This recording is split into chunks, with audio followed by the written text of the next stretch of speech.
watch they stick a needle in my arm and take my blood. Today, the annual Civil War blood drive took place in the MU. We'll be talking with students about their experiences. Pies were being pied in the face today in the quad for Pi Kappa Phi's philanthropy for Push America. We will have all that and more on tonight's episode of the Beaver News.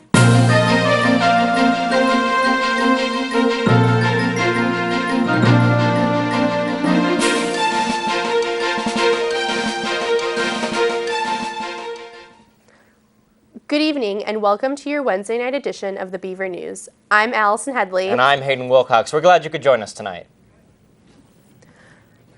This Friday is the last day to withdraw from a class online. If you withdraw afterwards, a W will show up on your transcript. This Friday is also the last day to SU a class with departmental approval. For those of you who are wondering what an SU means, it means that if you get above a C-, then you will receive an S for the class. This means that you passed. If you get below a C-, then you will receive a U, which means you did not pass the class. However, these marks do not affect your GPA. Recently, campus police are making their presence known to students in their mission to crack down on bike riding regulations. Riding a bike is definitely a faster way to get around, but campus police would like to remind students that if they are riding in the street, they are expected to follow the same rules as cars, such as stopping at stop signs and crosswalks. Campus police would also like to remind students that bike riders are not permitted to ride on sidewalks. The International Film Festival will continue Thursday and Friday at the Dark Side Cinema, located on Southwest 4th Street in downtown Corvallis. Thursday night's film will be Cora, and Friday night's film will be Cell 211. Both films will start at 6 p.m. and go until 8 p.m. Be aware that seating is limited. For the past few years, fall term has brought leaves, new students, and zombies to OSU. Yes, this last week marked the fall annual Humans vs. Zombies tag game. On Friday, we were able to meet up with some of the moderators from the game who were preparing for Sunday's final mission. I'm Tom Neff. I'm Brian Andrews. And I'm Patrick Pitford. We are the referees. Yeah. We basically set up the game, the story, the missions, and then we make sure it all runs smoothly. We run the game, we have fun, and we bring lots of people to have fun with us. Most of the time we're on the sidelines, we're Doing our referee work for the game today. Yeah. We're refereeing a game of tag, basically. The main rule is make everyone have fun. There are a lot of mixed ideas about it. I've run into some people who absolutely hate us, and then there are tons of people, say, in the Memorial Union or Dixon, who love the traffic we bring and the show we provide to ride around them all the time. Hopefully we'll have a really good showing for the final mission. We're pretty proud so far of how this is going. It really depends on how many players are still playing at this point, and how many show up to the final mission. It'll be iffy. We might have less humans. As of right now, things are almost even. There will be large piles of screaming lunatics. Generally, we're just here to have fun. And these players definitely had fun. Our own news director, Hayden Smith, and I went out to cover Sunday's Humans vs. Zombies final mission. Let's take a look. I'm one of the moderators for Oregon State University's Humans vs. Zombies game.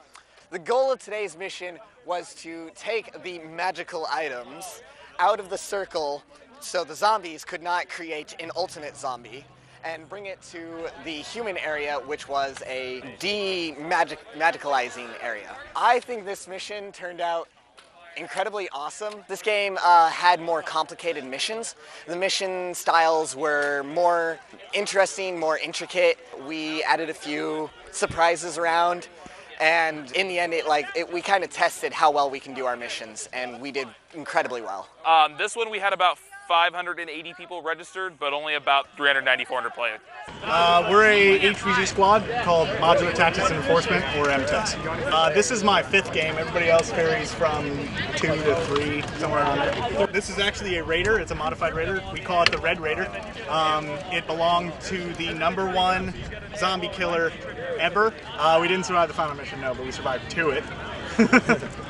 Typically our squad survives to the final mission, and then we'll usually lose people during the mission. Pretty much within this squad, either you die and you lose, or you live and you win. The very first game, the final mission was 20 humans versus 200 zombies. And the last game, there were so many humans that humans actually won. which overall for the entire game of HVZ across the nation is very rare. I feel like this is my 4th game modding and such, and my 7th game overall. I'm an international hospital clown, so I just was like, one game we were like, hey, let's put Harrison on stilts because he can, and so I did. My role today, I was the head zombie plot kind of guy, so over the course of the entire week, my zombies have been gathering supplies or spell stuff to make me go from a regular old human to an evil overlord lich. We are the 3 of the executive mods from Undead Oregon, which is the UVO HVZ game. Today we're here to start a war with the OSU game, and we're hoping to see if we can do a recurring Civil War game just to have fun and show how much better we are. We just came to see how they would run their final mission, and we saw a lot of cool things that they've done, but I feel like our players are slightly more organized than their average player.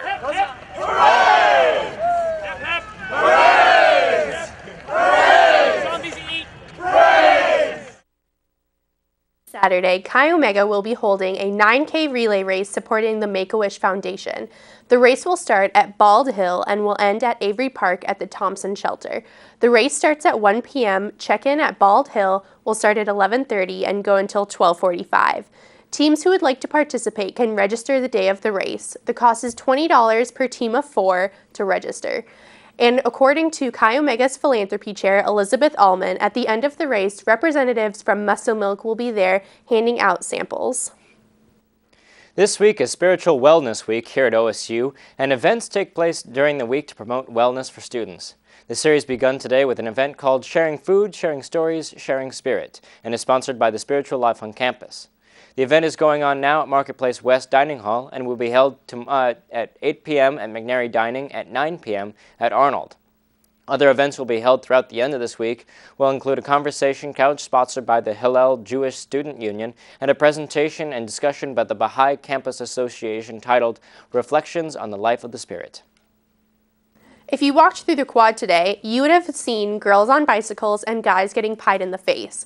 But it was all for a good cause. Today, Pi Kappa Phi was continuing their philanthropy in order to raise money for Push America, a program designed to keep people active. We spoke with Pi Kappa Phi representative Andy Johnson, who gave us the scoop.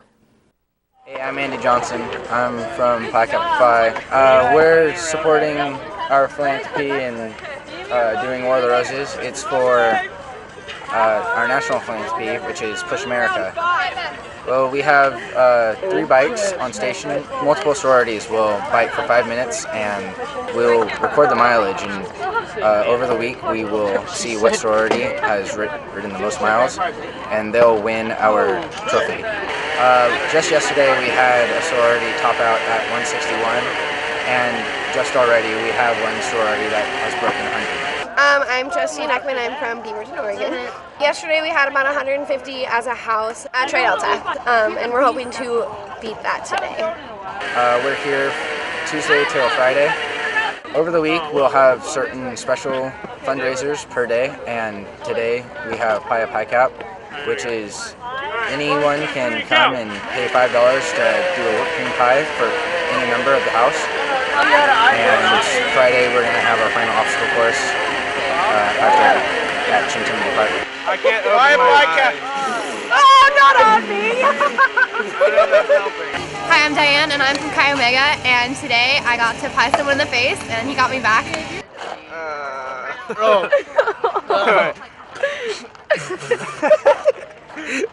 And I also biked on the bike 10 times, so I'm tired now. Nap.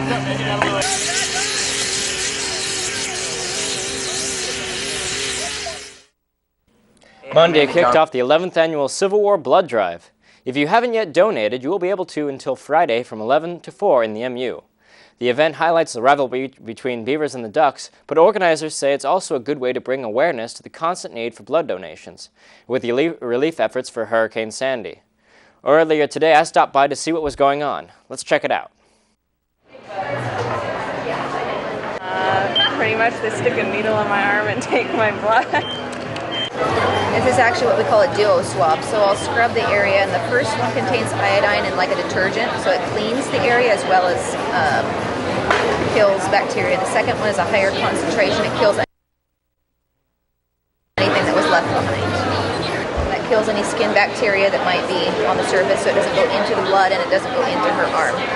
Well, I'm a certified medical assistant, and so what I'm going to be doing is looking at her arm, seeing which vein is the most appropriate, obviously sticking the needle in, and we just kind of monitor, make sure she's feeling well throughout the process, make sure that all the procedures are followed so that no bacteria ever gets in the blood, and so it's a safe product for everybody involved, and she stays safe during the process. No nerves. You just kind of sit back and hopefully not faint. My job today is basically just to walk around and keep everybody that's donating company.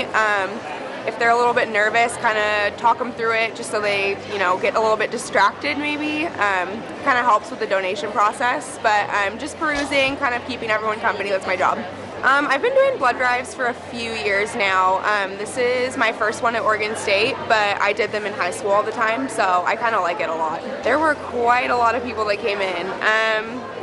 I don't know an exact number, but there were a lot. But I was here Monday and Tuesday as well, and I'll be here all week.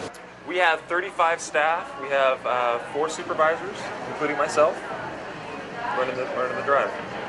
Today, I'm not really sure quite where we're at exactly. It's kind of an ongoing fluid process, but yesterday we had the similar size goal. We collected 241 blood products, and on Monday we collected 214. We have a lot more donors, so it's definitely significantly bigger here at OSU. But it's a work in progress. We're trying to build U of O. It's coming along really well. Today, I'm going to say roughly about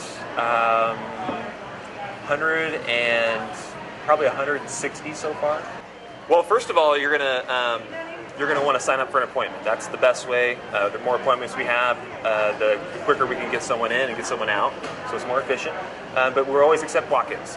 So a lot of times people can't make their appointments, and so we really do like to have people just come in. If you feel like you want to donate blood, it's something that you're able to do, then come on down and we'll try to get you in or schedule you for an appointment at a later time. So that's the start.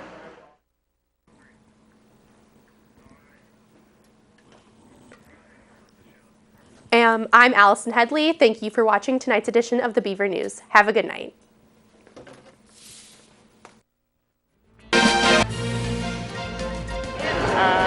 Pretty much they stick a needle in my arm and take my blood.